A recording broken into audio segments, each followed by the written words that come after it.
Hello everyone, welcome to our channel, Meetings Assistance for Jehovah's Witnesses. I hope all of you are doing well. In this video, we are going to prepare for the book study, Complete Testimony, for the week of January 20th to 26th. This week, we will study chapter 21, paragraphs 8 to 13, and the box. So, let's get started.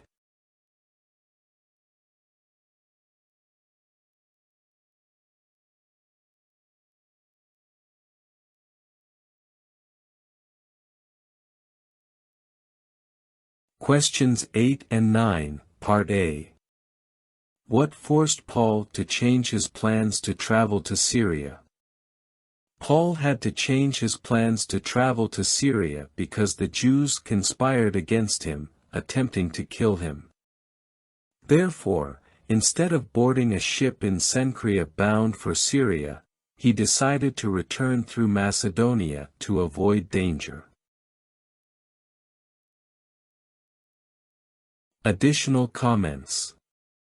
Acts 20:3 shows how Paul faced great challenges because of his faith. Despite the dangers, he did not become discouraged but instead looked for ways to continue his mission. This reminds us that even when we face difficulties, there are always ways to move forward with Jehovah's help. In Romans 15:25-26, we see how Paul was focused on helping the brothers in need in Jerusalem.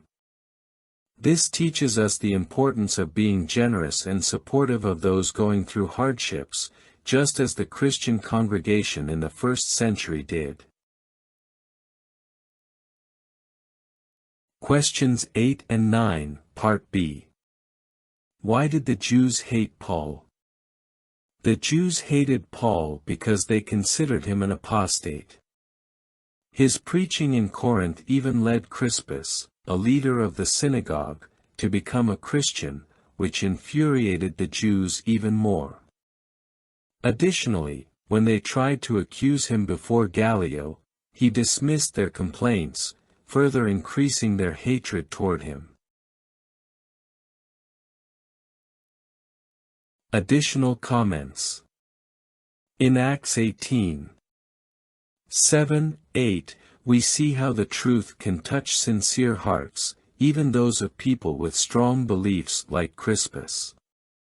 This example encourages us not to underestimate the power of the Christian message, as it can change lives, even when it seems unlikely. The reaction of the Jews toward Paul in Acts 18:12-17 demonstrates how opposition can arise when we defend our faith. However, just like Paul, we should be courageous and trust that Jehovah will guide us during times of adversity. Question 10. Why can't Paul be called a coward for not going to Cenchrea? Paul cannot be called a coward for not going to Cenchrea because his decision was wise and balanced. He was not avoiding all danger but rather protecting his safety and the funds he had to deliver. Although traveling by land also posed risks, Paul considered it a better option than facing the conspiracy in Cenchrea. Furthermore, he was not alone. He was accompanied by several loyal collaborators, which gave him support. Additional comments. Acts 20:3 teaches us that making prudent decisions is not an act of cowardice but of wisdom. Like Paul, we can find ways to fulfill our responsibilities while minimizing unnecessary risks. The company of loyal collaborators, mentioned in Acts 20:4, shows that the support of brothers in the faith is a great help when facing dangers or challenges. This highlights the importance of working together on our spiritual goals. Paul demonstrated that courage does not mean ignoring danger but rather facing it with prudence and trust in Jehovah. His example encourages us to make wise decisions in difficult situations, considering both our safety and our responsibilities. Question 11.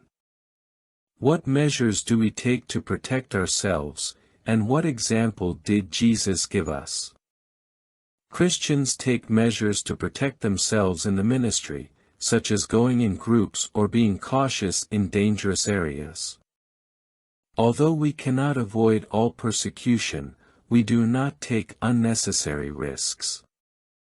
Jesus gave us the example by avoiding dangerous situations, such as when he hid when people wanted to stone him or when he withdrew to a remote region to protect himself.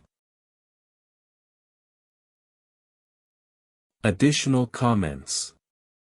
John 8:59 shows how Jesus took steps to protect himself, not out of a lack of courage but to fulfill the work Jehovah had entrusted to him. This example teaches us to be prudent and prioritize our mission without exposing ourselves unnecessarily. Matthew 10:16 reminds us to be cautious as serpents and innocent as doves.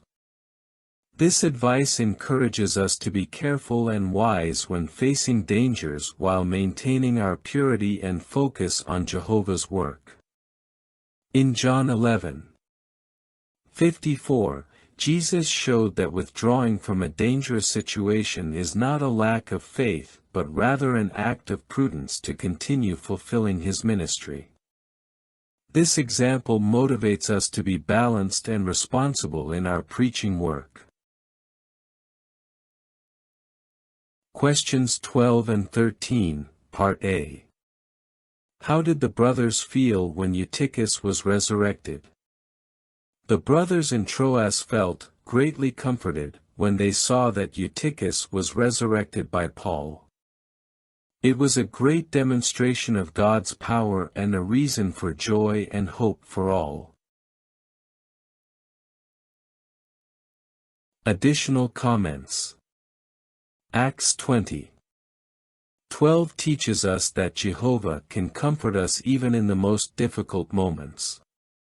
Seeing God's power in action gave the brothers an even stronger faith. Acts 20:6 shows how Paul and his companions worked hard to stay united while doing the work. This example reminds us of the importance of teamwork and mutual support in Jehovah's service. Questions 12 and 13, Part B. What hope comforts us? We are also comforted by the hope of the resurrection that the Bible promises. Although miracles like Eutychus's resurrection no longer happen, we know that the dead will be resurrected in the future, either to eternal life on earth or to reign with Jesus in heaven. Additional comments. John 5:28-29 reminds us that the resurrection is a sure promise from Jehovah. Knowing that we will see our loved ones again brings us great comfort and hope. In 1 Corinthians 15:51-53, we see that those who reign with Christ will have immortality. This gift reflects Jehovah's love and strengthens our trust in his promises.